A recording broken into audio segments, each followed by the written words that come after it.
Sakit jadikan lawi, sakapa jadikan gunung, alam takambang jadikan guru. Assalamualaikum warahmatullahi wabarakatuh.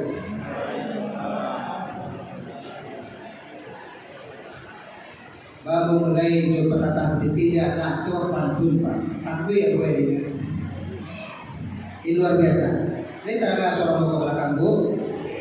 Alhamdulillah. Kalau hujan lihat kan baru mau masuk langsung pikir hujan dari pak. Punya pihak lima luar biasa. Insyaallah mendoakan bulan Ramadan itu dapat hasilmu pak. Ya.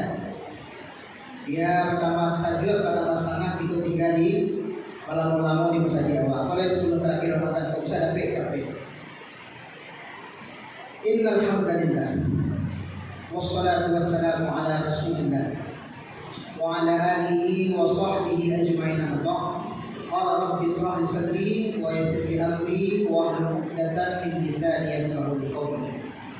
Laqad ja'akum rasulun min anfusikum azizun 'alaihim ma 'anittum harisun 'alaikum bil mu'minina raufur rahim. Fa in tawallaw fa hasbiyallahu la ilaha illa huwa tawakkaltu wa huwa rabbul 'arsyil 'azim. Wa qala Allah ta'ala fi suratil Baqarah A'udzu billahi minasy syaithanir rajim. Bismillahirrahmanirrahim. Alif lam mim. Zalikal kitabu la raiba fihi hudan lil muttaqin. Wa qala Allah ta'ala fi suratil Baqarah Syahru Ramadan alladzi unzila fihi al-Qur'an hudan lin-nas wa bayyinatin minal huda wal furqan. Sadaqallahul azim. Yang pertama itu surat Al-Baqarah ayat pertama dan yang kedua. Yang kedua itu surat Al-Baqarah ayat 185.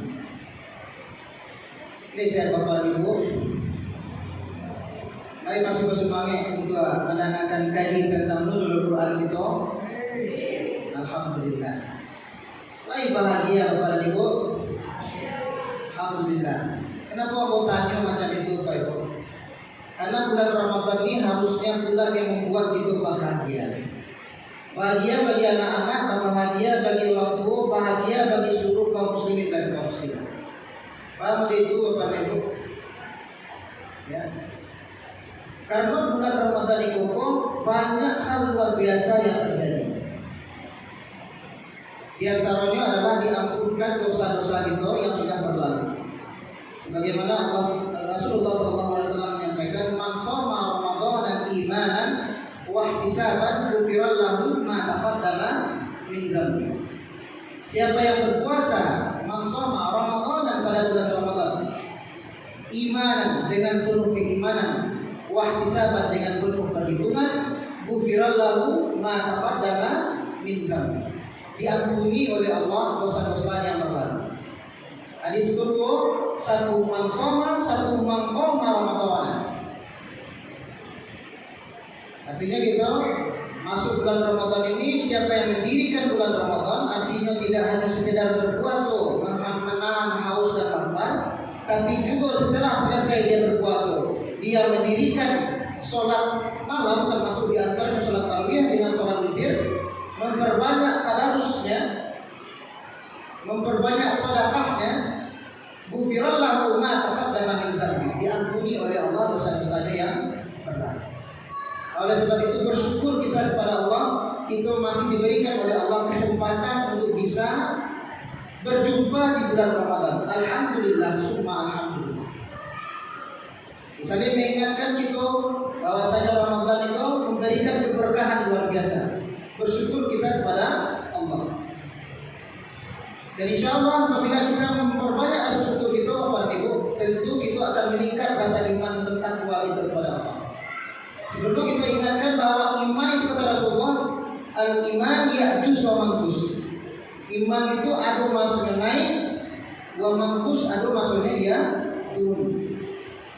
Ketika iman itu naik, Bapak Ibu, seluruh persoalan kita apapun itu akan terasa gampang, terasa ringan.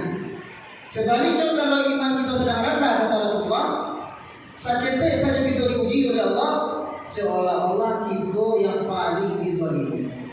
Kalau sebab itu Rasulullah mengingatkan kita, jadidu imanakum, perbaharui iman kita. Salah satunya seperti hari ini kita datang ke masjid menambah keilmuan kita. Karena ilmu salah satu yang dianjurkan oleh Rasulullah untuk menambah keimanan. Ya, kun mu'alliman aw muta'alliman aw mustami'an aw muhibban fala takun khamisan fataku. Kun mu'allim, jadilah kamu guru. Guru itu harus punya ilmu, Pak. Berilmu ya. Kalau tidak mampu jadi guru kata Rasulullah, aw muta'alliman, jadilah seorang murid. Murid itu belajar ya, untuk mendapatkan ilmu. Kalau belum mampu, aw mustami'an, jadilah seorang pendengar. Datang kita ke majelis-majelis, mendengarkan kajian-kajian supaya bertambah keilmuan kita. Aw muhibban, kalau tidak bisa kita datang, sibuk, banyak kegiatan, minimal kata Rasulullah, aw muhibban, cintai ilmu tadi. Bagaimana mencintai ilmu itu Bapak Ibu? Di antara dengan membaca, banyak membaca, ya, mendengarkan tausiah-tausiah secara online mengikut dari HP gitu. Itu salah satu bentuk mencintai ilmu. Begitu pentingnya ilmu untuk meningkatkan rasa syukur kita kepada Allah Subhanahu wa taala. Selain dekat dengan orang-orang yang saleh. Itu harapan kita di bulan Ramadan yang penuh berkah ini, kita bisa meningkatkan keimanan kita dan bisa bertahan padanya bahkan sampai setelah Ramadan. Amin ya rabbal alamin. Salam dan salam terkabul kita hadiahkan kepada junjungan alam baginda Rasulullah Muhammad sallallahu alaihi wa alihi wa sahbihi wasallam. Inna Allaha wa malaikatahu yusalluna 'alan nabi ya ayyuhalladzina amanu sallu 'alaihi wa sallimu taslima. Inna Allah, sesungguhnya Allah, wa malaikatihi, dan malaikatnya Allah itu yusalluna 'alan nabi, bersalawat kepada Nabi. Ya ayyuhalladzina amanu, wahai semua yang amanu. Tidak pernah Rasulullah mengatakan, Rasulullah tidak pernah minta untuk disalawat pada Allah. Siapa yang minta Allah? Ya ayyuhalladzina amanu, wahai semua yang amanu kata Allah. Sallu alaihi wa sallimu taslima. Bersalawat dan salamlah kepada baginda Rasulullah Muhammad sallallahu alaihi wasallam. Rasulullah mengatakan, taraktu fikum amrayni lam tadillu abada. Aku tinggalkan dua perkara bagimu, apabila berpegang teguh kepada keduanya, niscaya selamat dunia wal akhirah. Apa itu? Al-Quran wa sunnah. Al-Quran dan hadis dan sunnah kebetulan. Bapak Ibu, kaum muslimin dan kaum muslimat, aku didiak mama, kali ulama cari pandai, ibu-ibu berkandung, ibu pape rumah kadang paminan anjur detapian. Pananti alek ibu penyampai dagang pulang, awi ketapai minta air, ketapai minta nasi. Guru pada pergerakan yang sama-sama kita cintai, tentunya anak-anak kita yang sebagai penyambung lidah kita, penyambung ide kita ke depannya, yang tentu sangat kita harapkan untuk bisa meneruskan langkah-langkah kita. Bapak dan Ibu, kaum muslimin dan kaum muslimat yang dirahmati Allah, alhamdulillah, malam itu adalah malam yang luar biasa, yang biasa dikenal dengan malam ke-17 Ramadan, di mana sebagian besar para ulama itu sudah merayakan nuzul Quran, memperingati hari nuzul Quran ini. Jadi harapan kita tentunya kita bisa menyambung, saling mengingatkan kita tentang masalah Al-Quran. Maka oleh sebab itu Bapak Ibu, pada malam ini judul kajian itu adalah kemuliaan Al-Quran. Apa judulnya Bapak Ibu? Kemuliaan Al-Quran. Ambo ketika berguru Bapak Ibu di Kota Tinggi itu pernah bertanya kepada guru Ambo terkait tentang surat Al-Baqarah ayat pertama dan kedua. Apa bunyinya tadi? Alif Lam Mim. Zalikal kitabu la raiba fihi. Zalik. Nah, itu menarik Pak. Dalam bahasa Arab, Bapak Ibu, Zalikal itu artinya itu atau demikian. Zalikal kitab, itu kitab, demikian kitab. Kitabnya apa? Al-Qur'an Karim. Hudal lil muttaqin, petunjuk bagi orang-orang yang bertakwa. Apa yang bertakwa ketika itu kepada itu? Ini menarik. Kenapa Al-Quran itu memakai istilah zalika? Ya. Dalam bahasa Arab ada istilah haza, hazihi. Ikulah tapi aku tidak tahu Al-Quran apa. Haza, hazihi. Haza itu artinya ini. Hazihi ini juga. Tapi dalam Al-Quran Allah tidak memakai istilah haza, juga tidak hazihi. Allah memakai istilah zalika. Ya harusnya kan Al-Quran ini dekat dengan kita. Maka haza ini Quran, atau hazil Quran, atau hazil kitab. Tetapi Allah tidak memakai istilah haza, tidak juga memakai istilah hazi. Allah memakai istilah zalika, seolah-olah Al-Quran itu jauh sekali.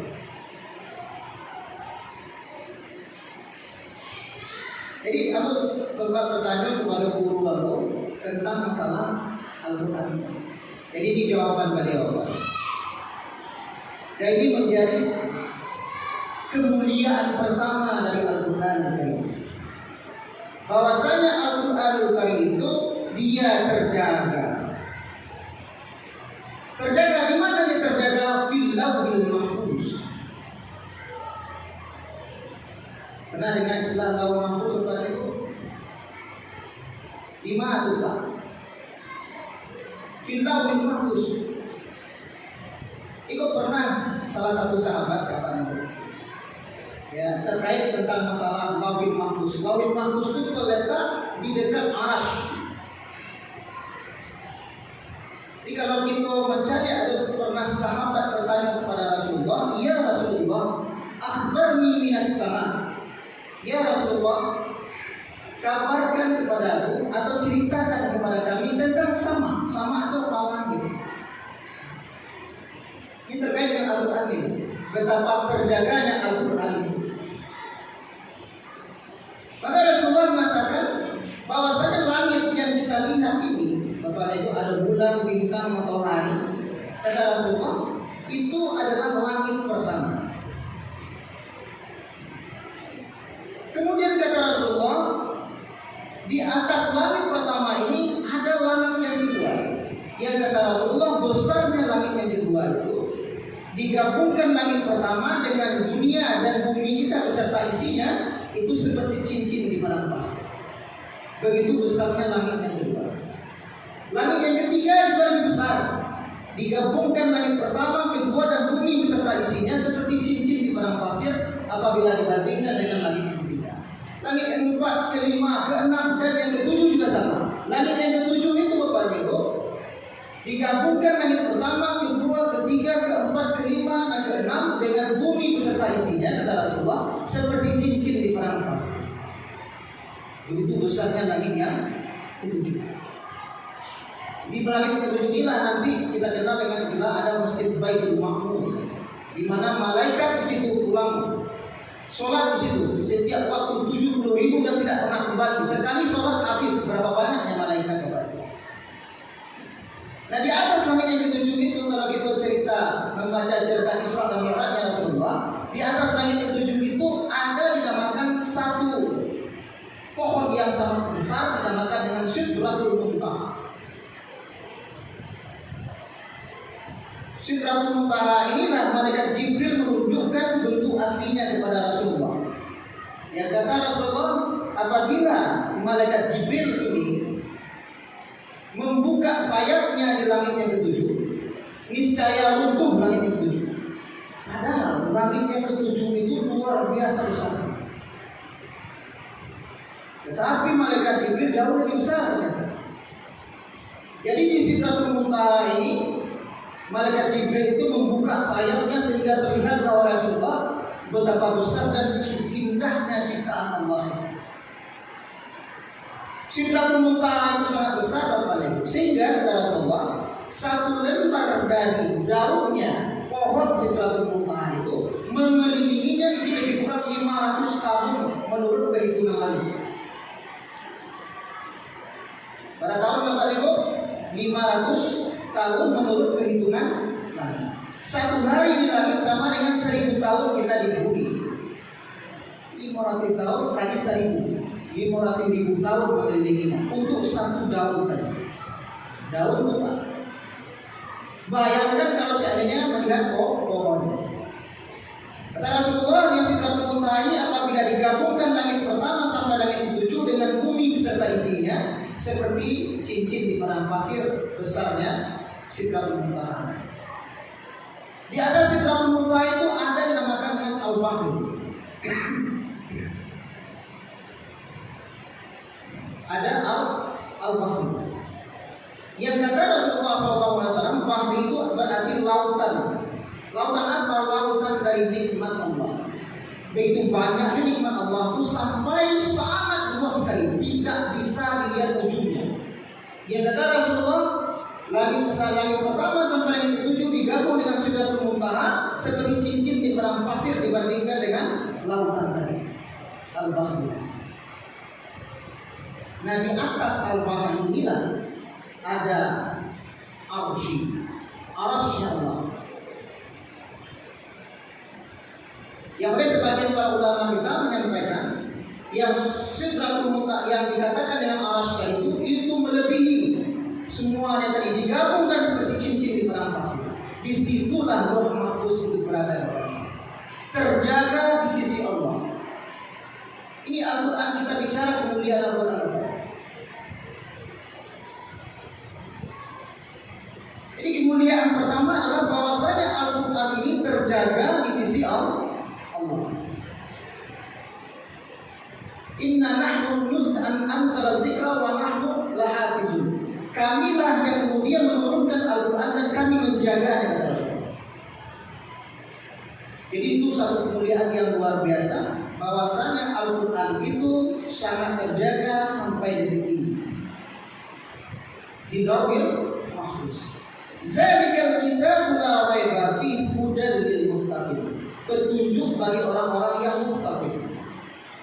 Nah di sini Allah itu memberikan bayangan kepada kita bahwasanya Al-Quran itu hudan, petunjuk bagi orang-orang yang bertakwa. Takwa itu adalah hasil akhir pertama.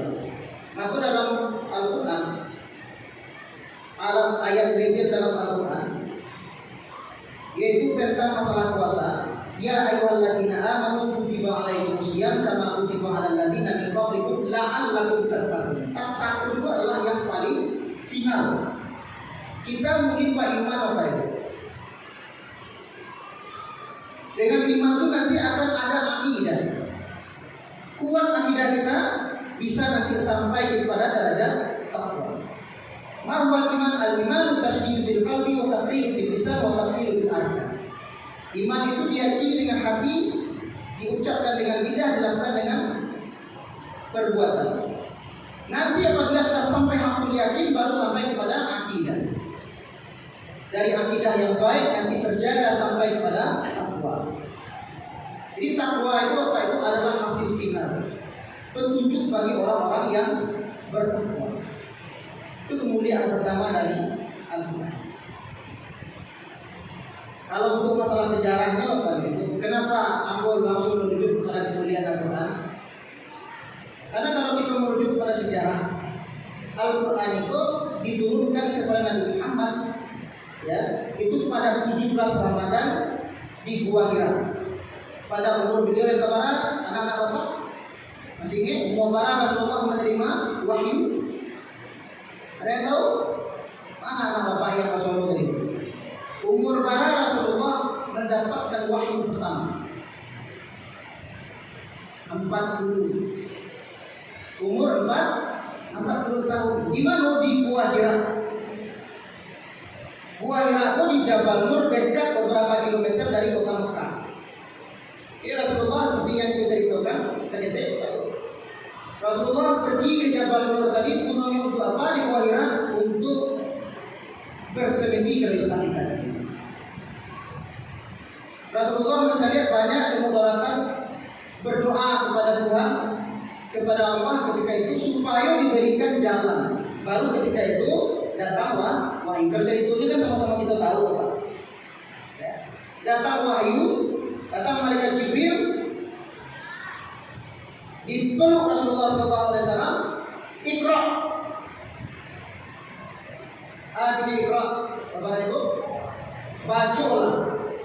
Kata Rasulullah, ma'ana biqari. Saya tidak pandai baca, kata Rasulullah. Iqra, sekali lagi. Kata Rasulullah, ma'ana biqari. Kamu tidak pandai membaca. Iqra, sekali lagi, 3 kali dipeluk Rasulullah. Tetap Rasulullah mengatakan, ma'ana biqari. Saya tidak pandai membaca, kata Rasulullah. Jadi Amr sempat tanya itu beberapa kali. Apa yang sebenarnya terjadi di Gua Hira sehingga Rasulullah mengatakan ma'ana biqari, aku tidak boleh membaca. Padahal cuma mengulang. Ternyata kata ulama, yang dimaksud dengan Iqra itu tidak hanya sekedar Iqra membaca, Iqratul alam, baca alam, ma'ana biqari kata Rasulullah. Salah satu tafsirannya seperti itu. Bagaimana Rasulullah akan memahami hakikat alam itu? Contoh, Bapak Ibu menanam misalnya. Bagaimana orang membaca alam kok susah? Bapak Ibu tanam pertama lagu, siap itu supai itu ada bahasa sekolah. Supai ya. Supati ya. Si supai apa ya? Kan di sana ya Pak. Supai siap itu tanam semangkuk. Ada lagu, ada supai, ada semangkuk. Awak tanam di satu pot sama, tanah sama. Awak akan tumpuk sama, air sama. Itu sama Pak, cuma beda bijinya. Tumbuhan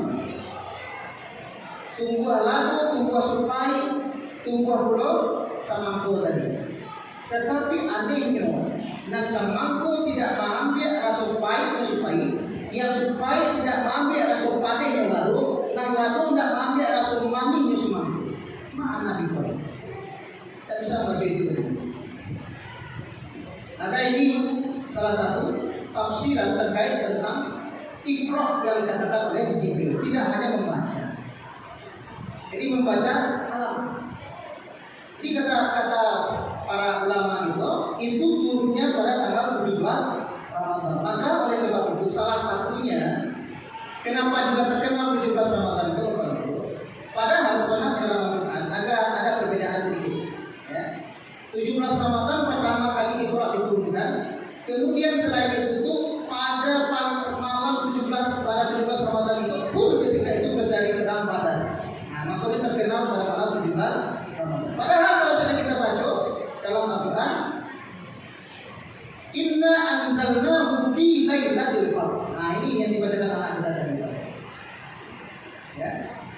Artinya apa? Inna anzalnahu fi lailatul qadr. Betul bahwasanya Al-Quran itu diturunkan pada bulan Ramadan. Syahrul Ramadan allazi unzila fihi al-Quran. Hudan lin-nas wa bayyinatin minal huda wal furqan. Syahrul Ramadan pada bulan Ramadan. Syahrul Ramadan allazi unzila fihi al-Quran, diturunkan oleh Allah Al-Quran. Memang pada bulan Ramadan. Jadi Bapak Ibu, ini juga kemuliaan yang lain dari Al-Quran. Apa itu? Apa saja yang terkait dengan Al-Quran pasti mulia. Bulan Ramadan ini menjadi mulia dia karena Al-Quran turun di bulan Ramadan.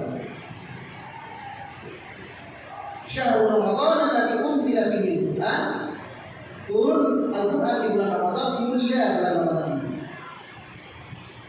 Kenapa ada Lailatul Qadar? Nah, ini Bapak Ibu.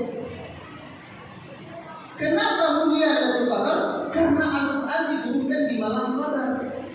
Inna anzalnahu fi lailatul qadar. Inna sesungguhnya kata Allah, kami turunkan anzalna dan kata nazala yanzul, kami turunkan Al-Quran itu kepada Al-Quran. Dhamirnya itu kepada Al-Quran. Jadi kami turunkan Al-Quran kata Rasulullah fi lailatul qadar. Kenapa malam Qadar itu jadi mulia? Karena Al-Quran juga berada. Hanya perhatikan di Bapak Ibu. Ya. Ini rahasia besar. Ini bukan tanggal 17 Ramadan seperti yang kita pahami. Al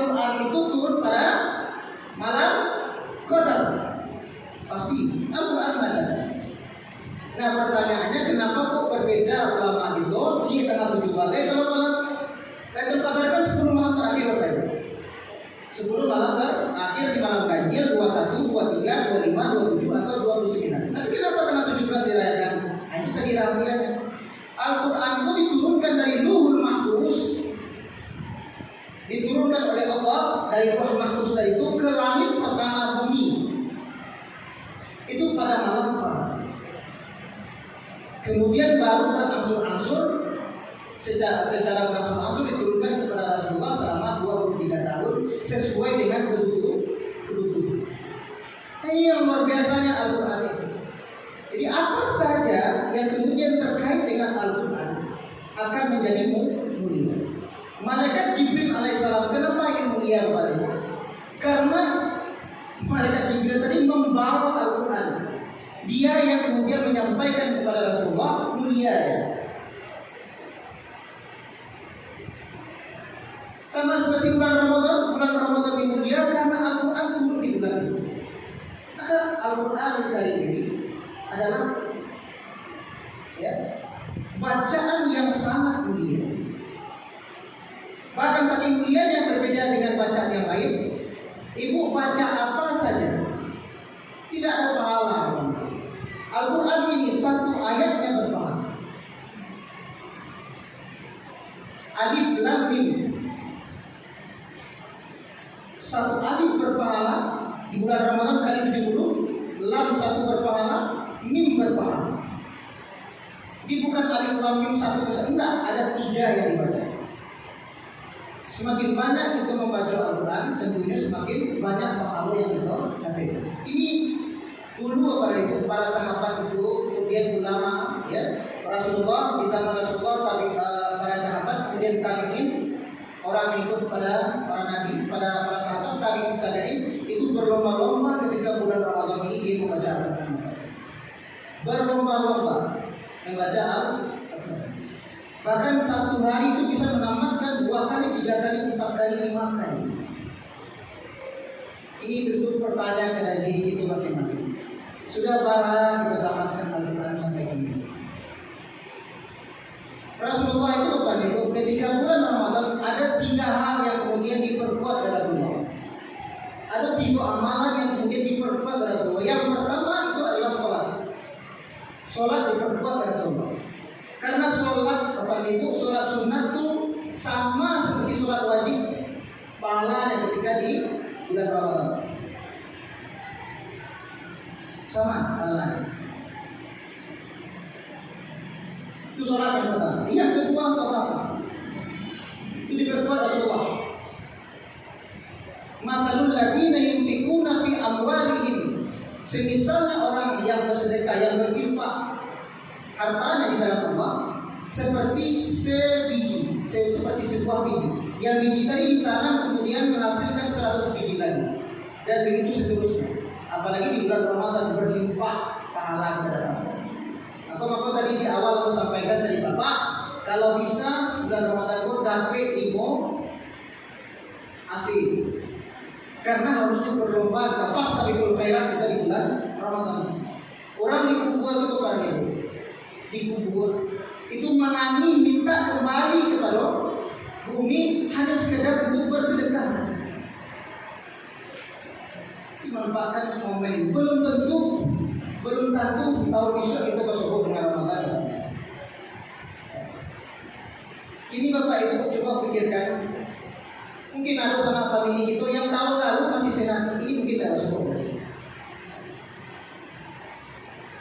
Ada mungkin orang tua itu yang dulu yang rajin ke masjid ini tidak bisa lagi masjid. Kenapa? Sudah berkubur, sudah mendahului itu. Jadi datang bulan Ramadan, kemudian kita mendapatkan bulan Ramadan itu hal yang luar biasa. Itu 2, saudara. Yang ketiga Al-Quran. Ini 3 hal poin yang mungkin Rasulullah itu sangat kuatkan di bulan Ramadan, melebihi hari-hari lain, melebihi bulan-bulan lain. Sholatnya diperbanyak, sholat sunat diperbanyak, sholat wajib tentunya diperbagus. Kalau selama wudhu itu wudhu kurang bagus, diperbagus wudhunya. Kemudian masalah infak, baik sedekah, infak, ya. termasuk zakat dan lupa, termasuk terakhir nanti wakaf atau kadang orang lupa tentang masalah wakaf. Pada wakaf itu yang dikatakan sadaqah jariyah. Iza mata ibnu adam iqata amalu ila min salah sadaqah jariyah. Sadaqah jariyah itu wakaf. Kalau bisa kita dapatkan di kehormatan luar biasa. Ya. Jadi salah satunya adalah membaca Al-Quran. Jadi Al-Quran ini, ya, tadi seperti yang saya sampaikan, kemuliaannya sesuatu yang dekat dengan Al-Quran pasti mulia. Umat Rasulullah SAW itu dimuliakan karena membaca Al-Quran, sehingga nanti akan masuk surga bapaknya. Tidak boleh satu pun umat lain untuk masuk ke dalam surga itu kecuali selesai Nabi Muhammad masuk dalam surga, karena memuliakan Al-Quran. Maka nanti Bapak Ibu meninggal Bapak Ibu. Ya, ini hadis Rasulullah. Ketika kita meninggal itu akan datang malaikat menanya kita. Kalau seandainya amalan buruk kita lebih banyak, tetapi kita mungkin dekat dengan Al-Quran, maka Al-Quran akan menjelma menjadi orang yang sangat dekat dengan kita. Akan menemani kita nanti di dalam kubur. Begitu mulianya Al-Quran. Bahkan kata Rasulullah, kalau nanti setelah di surga Al-Quran ini masih akan tetap kita pakai. Apakah masuk surga? Betul masuk surga, tapi Al-Quran masih tetap dipakai. Apa itu? Kata Rasulullah, setiap bacaan Al-Quran yang kita lantunkan ketika kita berada di surga nantinya, maka kita akan naik tingkat. Lantainya surga itu tidak terbatas sekali. Lantainya surga itu tidak terbatas. Setiap kita membaca Al-Quran, maka kita akan naik tingkat terus, naik tingkat terus, naik tingkat terus. Di mana kita berhenti, di situlah kita membaca Al-Quran, berarti di situ nanti akan berhenti pula lantai kita. Begitu hadis Rasulullah. Maka oleh sebab itu keutamaan Al-Quran ini luar biasa. Oleh sebab itu dikatakan mulia sekali Al-Quran, ya, dengan seluruh keilmuan yang ada di dalam Al-Quran. Al-Quran ini Bapak Ibu tidak hanya bercerita tentang masalah ibadah keibadah. Maka di situ dikatakan Allah, dia sebagai budak begitu. Ada cerita-cerita yang bisa kita bawakan dan untuk bersosial gitu. Misalnya cerita Nabi Ibrahim dengan Nabi Ismail. Falamma balagha ma'ahu sya'ya qala ya bunayya inni ara fi manami anni asbahuka fanzur madza tara. Ketika Nabi Ibrahim akan menyembelih Ismail, itu cerita apa? Betapa pentingnya Al-Quran ini tidak hanya tentang masalah hukum yang haram, ya kan, apa tuh? Pertama jaiz, kemudian sunat, kemudian wajib, kemudian makruh, kemudian haram. Tidak bercerita tentang itu saja Al-Quran. Berbicara tentang bagaimana kehidupan kita ini, bagaimana cara berlaku. Maka tatkala Nabi Ibrahim akan menyembelih Nabi Ismail, falamma, apa kata Nabi Ibrahim? Ya abadi, anakku, aku melihat dalam mimpiku bahwa aku menyembelihmu. Fanzur madza tara. Bagaimana pendapatmu? Ini ajaran sosial kepada bagaimana taat kepada Allah dan taat kepada orang tua. Apa kata Nabi Ismail ketika itu? Ya abadi if'al. Ya ayah, if'al, kala jualan. Kalau ini anak-anak apa jual? Apa pacar anak apa jual? Kemudian dapat berita dari Allah menyembelih kau, tak mampu kita. Tetapi ini gambaran sosial bagaimana percaya kepada orang tua dan percaya kepada Allah. Ada pula cerita-cerita tentang masalah untuk meredam kesombongan dalam berbanyak. Bahkan di dalam Al-Quran itu Bapak Ibu, hari ini ilmuwan kita itu mendapati bahwasanya Al-Quran itu sudah menyampaikan tentang hal-hal yang ilmiah jauh sebelum ada keilmuan itu. Sebagai contoh, itu terkait tentang surat Al-Hadid ayat 2. Ini hebatnya Al-Quran Bapak Ibu. Ya. Wa anzalnal hadid fihi ba'sun syadid wa manafi'un linnas. Wa anzalnal hadid, dan telah kami turunkan besi yang padanya terdapat kekuatan dan manfaat bagi manusia. Ini bertanya apa Bapak Ibu? Kalau kita cari dalam terjemahan aslinya surat Al-Hadid ayat 25 itu Bapak Ibu, wa anzalnal hadid itu artinya dan telah kami ciptakan besi. Padahal arti dari kata nazala itu bukan cipta tapi turun. Ini ilmiah Bapak Ibu. Dalam Al-Quran kita temukan. Orang berpikir bahwasanya besi itu ada di bumi. Tidak. Al-Quran mengatakan bahwa besi itu tidak ada di bumi. Wa anzalnal hadid, telah kami turunkan besi.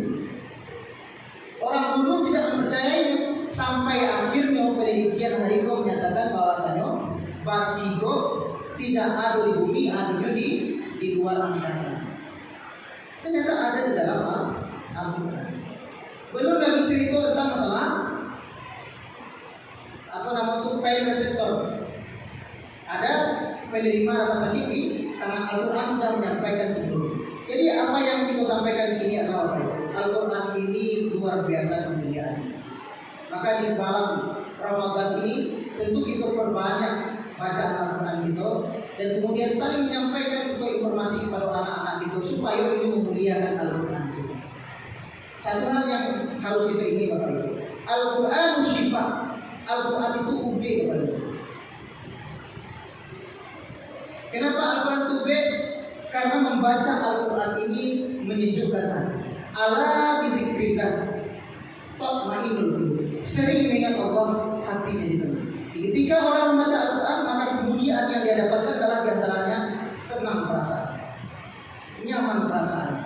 Walaupun banyak masalah, ketenangan tidak hilang. Itu orang-orang yang membaca Al-Quran. Nah, inilah kemuliaan Al-Quran.